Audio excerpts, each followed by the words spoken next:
Кыргызский памятник архитектуры Таш-Рабат попал во французский учебник по истории. В изданном во Франции учебнике всемирной истории, посвященном периоду от античности до 1850 года, раздел о торговле в период Средневековья иллюстрирован фотографией Таш-Рабата. В данном французском учебнике описываются торгово-экономические связи Франции и упоминается Таш-Рабат.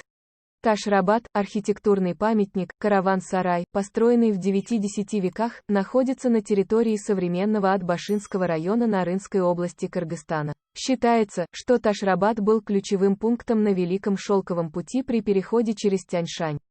Он служил не только как таможенный пункт, но и предоставлял убежище для купцов, а также служил укреплением при набегах грабителей. Некоторые археологи высказывают мнение о сакральном предназначении памятника. Через Таш-Рабат торговые караваны направлялись из Кашгара в города Ферганской долины и далее в Персию и Европу. Это самый хорошо сохранившийся памятник на Великом Шелковом пути, в котором сохранилась атмосфера того времени. Караван-сарай Таш-Рабат – это уникальный архитектурный памятник Средневековья, появление которого более конкретно датируется X-XV веках, и одна из главных археологических достопримечательностей Кыргызстана. Ставшая символом горной архитектуры Тиниртоа. Он находится в живописном ущелье каньоне Кара-Коюн, Нарынская область, в 110 километрах к югу от города Нарына, недалеко от границы с Китаем. На высоте 3200 метров над уровнем моря. В те далекие времена, когда по дорогам Великого Шелкового пути еще шли оживленные торговые караваны, крепость Таш-Рабат на одной из них выполняла функции караван-сарая, то есть в современном понимании, была средневековой гостиницей, постоялым двором для купцов и путешественников, одним из необычных каменных сооружений, которое располагалось в долине небольшой реки Таш-Рабат, на территории центрального Тянь-Шаня.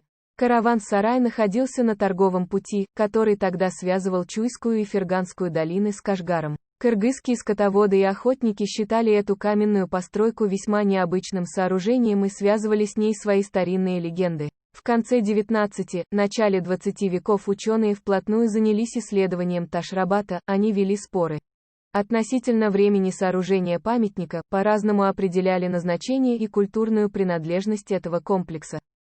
Некоторые исследователи считали Таш-Рабат караван-сараем эпохи позднего Средневековья, другие склонялись к мысли, что это строение представляет собой развалины христианского несторианского монастыря, построенного в X-XI веках. Караван-сарай Таш-Рабат в 1980-х сотрудниками Министерства культуры Кыргызстана была произведена реставрация ценного памятника историко-культурного наследия республики, после чего его стали демонстрировать приезжим туристам из разных стран. Восстановленный и отреставрированный Таш-Рабат представляет собой почти квадратное по планировке здание со сторонами 35,7 метра и 33,7 метра, похожие на средневековый замок, целиком перекрытый сплошной горизонтальной крышей с возвышающимся в западной части сферическим куполом.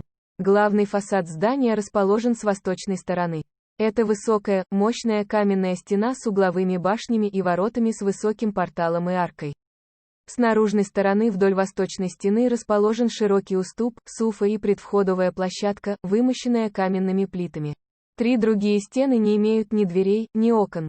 Здание основательно встроено в склон горы, под которой оно сооружено. Его западная стена возвышается над поверхностью горного склона чуть более метра. Боковые стены, спускаясь по склону горной террасы, соединяют низкую западную с высокой восточной фасадной стеной. Все помещения, расположенные внутри внешних стен, перекрыты общей крышей со сферическим куполом. Внутри здания от ворот, расположенных по центру восточной стены, до западной стены проходит центральный коридор. Он упирается в квадратный зал, над которым возвышается купол. По обе стороны от коридора и зала расположены различные помещения, длинные прямоугольные и небольшие квадратные комнаты. Вдоль стен в некоторых помещениях имеются уступы. Пол в боковых комнатах расположен ниже, чем в центральном коридоре. В настоящее время в одной из боковых комнат находится в наклонном положении довольно крупный каменный мельничный жорнов с квадратным сквозным отверстием в центре. На поверхности внутренней стороны купола сохранились фрагменты стилизованной растительной орнаментации. Из-за отсутствия окон в большей части помещений даже днем довольно темно, небольшие отверстия имеются. Хотя облик Ташрабата свидетельствует о том, что он построен в традициях средневекового среднеазиатского зодчества, необычность его конструкции стала причиной того, что исследователи по-разному оценивали назначение этого сооружения. Большинство из них считали, что оно служило караван-сараем, поскольку здание расположено в ущелье, по которому проходит горная тропа, ведущая из Атбаши в Кашгар, по которой могли проходить торговые караваны, а планировка стен с башнями и портальными воротами характерна для многих средневековых караван-сараев в Средней Азии. Под крепостью до сих пор сохранилось множество подземных переходов, всевозможных секретных выходов и тюрем, зинданов. Они веками использовались как укрытие для беженцев и отшельников, место изучения религии. Однако у этого здания нет внутреннего двора, где обычно на период отдыха караванщики разгружали и размещали вьючных животных. Поэтому некоторые ученые считали Ташрабат не караван-сараем, а несторианским монастырем, сооруженным в глухом горном ущелье вдали от иноверцев.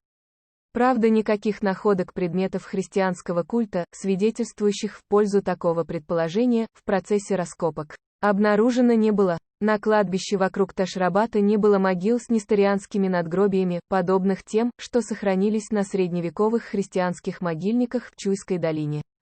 Вероятно, чтобы разрешить столь спорный в ученых кругах вопрос, необходимо просто продолжить исследование этого интересного памятника.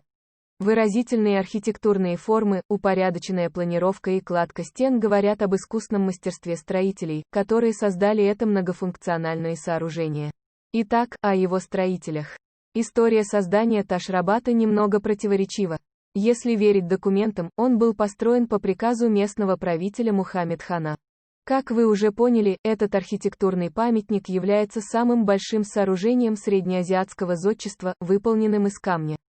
Затерянный среди первозданной природы, вдали от населенных пунктов, Ташрабат выглядит со стороны суровым, монументальным и неприступным. Тем не менее, Ташрабат продолжает притягивать к себе внимание туристов. К тому же отсюда можно совершить увлекательный конный маршрут через перевал к высокогорному озеру Чатыр-Куль. Караван-сарай бывает двух видов, открытый и закрытый. Закрытый вид в основном строился вдоль караванных путей, хотя часто такой вид встречался и в городах. Стены представляли возможность отбить нападение и выдержать недолгую осаду. Имеет квадратное или прямоугольное построение в основном с открытым двором и колодцем посередине двора. Внутри находились комнаты для проживания и складские помещения для товара.